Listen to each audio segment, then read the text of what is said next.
Thank you very much, Mr. President. I'd like to thank Professor Enrico Ascher for the nice invitation to come to this lovely city.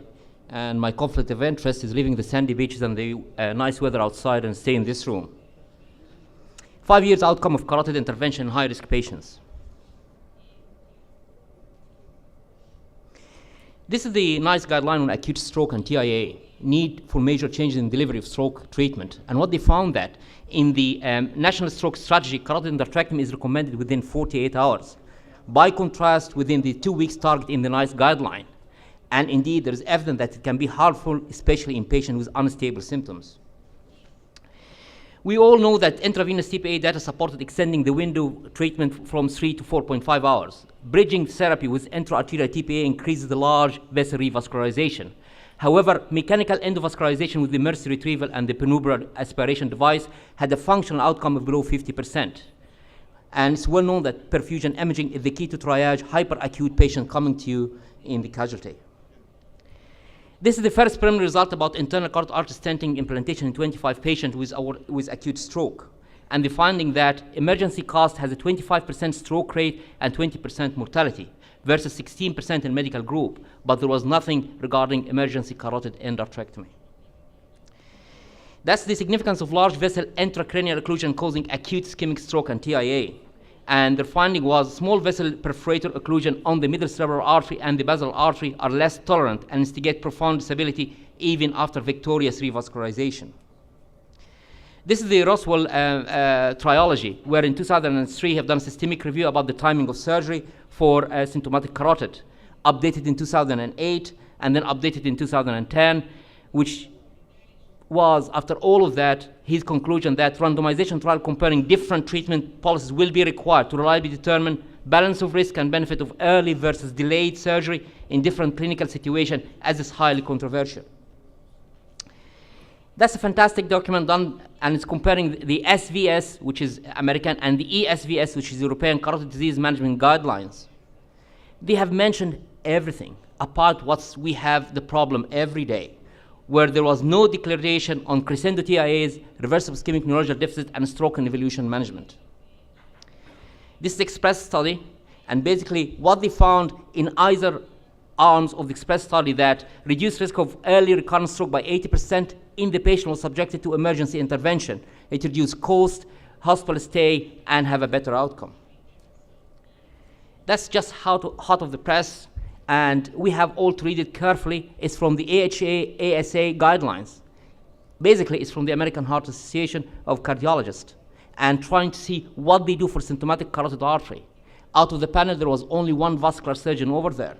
And if we read carefully, recommendation 1, 2, 3, and 4 have carotid endarterectomy as the first way to go forward.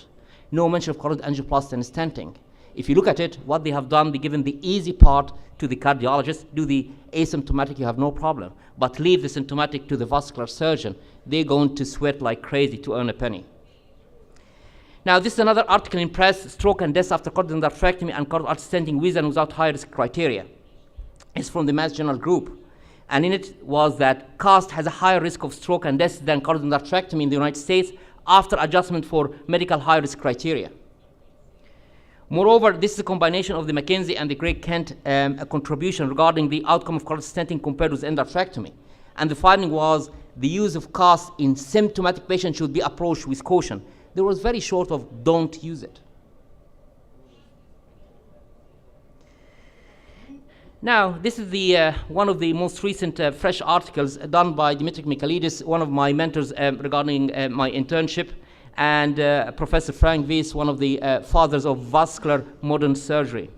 Mechanism to explain the poor result of carotid artery stenting in symptomatic patient to date, an option to improve. And the finding was all symptomatic patients are inappropriate candidate for CAST. Improved CAST technology is required, and he have already mentioned that in the previous talk. Why is that? The problem is that if you have a fresh carotid plaque, as you find in here, and harvest it and put it for a uniaxial stretching to see at what Newton this plaque will rupture, it ruptured at 49 Newton. To gain 30% lumen, you require 86 Newton for the stent to open. So every stent in the neck will rupture your plaque. So you basically putting a time bomb in the neck. Whether it's open cell, closed cell, whatever you have, you're fracturing the plaque. And you well known that the protection to the brain by the embolic device with a reverser of flow or balloon or a filter is between 82 to 94%. So stenting is not an option with any symptomatic carotid patient tested. So the aim of our study is to conciliate costs with carotid endarterectomy and best medical treatment in high-risk patients regarding clinical success, efficacy in plummeting morbidity, mortality, and recuperating cost effectiveness. Composite primary endpoint are stroke, MI, and death. Secondary endpoint are patency rate, cost effectiveness, and less of hospital stay. The predicted probability of receiving such an intervention was tabulated for all patients by using multiple logistic regression to control for comorbidity and anatomical high-risk factors. We use propensity scoring to adjust for baseline characteristics and selection bias by matching co-variable, creating a pseudo-randomized control trial. So out of the 359 symptomatic carotid, there was 55. Out of the 39 symptomatic cast, we had 34. And out of 535 symptomatic carotid, less than 60%, they had 67. All of our inclusion were executed for symptomatic carotid artery disease within mean of 14 days from the initial presentation. Patient arrived into casualty with a stroke and evolution. He goes in, have a Duplex ultrasound scan to document it's coming from the carotid, immediately have an MRI. We don't have the luxury of having a PET CT scan in our unit at night. If the patient doesn't have an infarction more than 2/3 of the distribution of the middle cerebral artery and doesn't have a leukomalacia, he's been shipped to theater, to which an emergency carotid surgery been done, endarterectomy, doing hypertensive pharmacological embolectomy, where we increase the blood pressure to almost 200 and open the ICA to allow any clots in the ICA from the contralateral side to be removed, put a patch and do an on-table angiogram, and if we require, we use the penumbra device to retrieve anything inside the distal ICA. This is the target carotid lesion. As you can see, there was more occlusion plaque in the carotid endarterectomy and more fibrous plaque in the cast. The best medical treatment arm have more complication than the cast and carotid endarterectomy combined, showing that best medical treatment on its own in symptomatic patient is not enough. 5-year stroke-free survival was 37 for best medical treatment, 84 for cast, and 94% for carotid endarterectomy. The stroke-free survival for best medical treatment was 68, overall survival was 32, and stroke-free survival was 37. So we've done a sub-analysis for the carotid endarterectomy group between symptomatic, crescendo TIA, and stroke and evolution. There were more younger in age for stroke and evolution. And as you can see here that the total stroke rate was 1.1, total death rate is 0.8, and total stroke/death rate is 1.9. However, the stroke rate for stroke and evolution was 7.1. The 5-year stroke-free survival was equivalent between the 3 arms at the 5 years intervention-free survival. Cox profession hazard shows that age and female sex are the most 2 common contribution to major side effect. We have done a cost analysis, and the time spent without the symptom toxicity of disease was highest for carotid endarterectomy and lowest for the best medical treatment. Cost per quality was cheapest for the best medical treatment group, as the patient had stroke or died during their follow-up. In crescendo TIAs, we treated them urgently with intravenous heparin, and our operation are within 24 hours. The only exception is when a propagating intraluminal thrombus beyond the reach of the surgical field is identified. These high-risk patients are managed by on-table carotid endarterectomy, endovascularization with the penumbra device. In acute carotid occlusion, natural history without surgery is atrocious.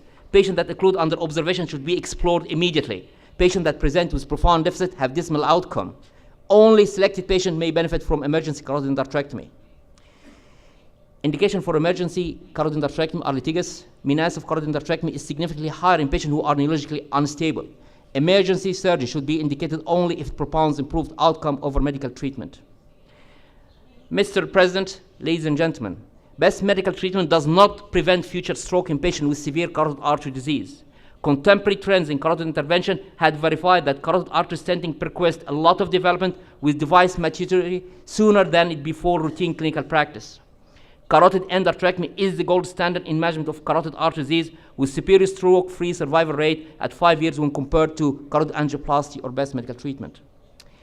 That's the future, ladies and gentlemen, nanotechnology. You go to the nanotechnology scientists who are going to give you a site-specific microchips that could be done as an eye drops for you, where it's going to go through your eye, travel through your retinal artery to your ophthalmic artery, travel down your carotid artery, where it's going to remove the carotid artery completely from its problem and then goes out of your body through a natural orifice without any problem. This is what you're going to compete with, not the cardiologist. Thank you very much. Thank you, Dr. Sul. Vamos ouvir os comentários, então, de Maurício Zaniolo, da Rio de Janeiro.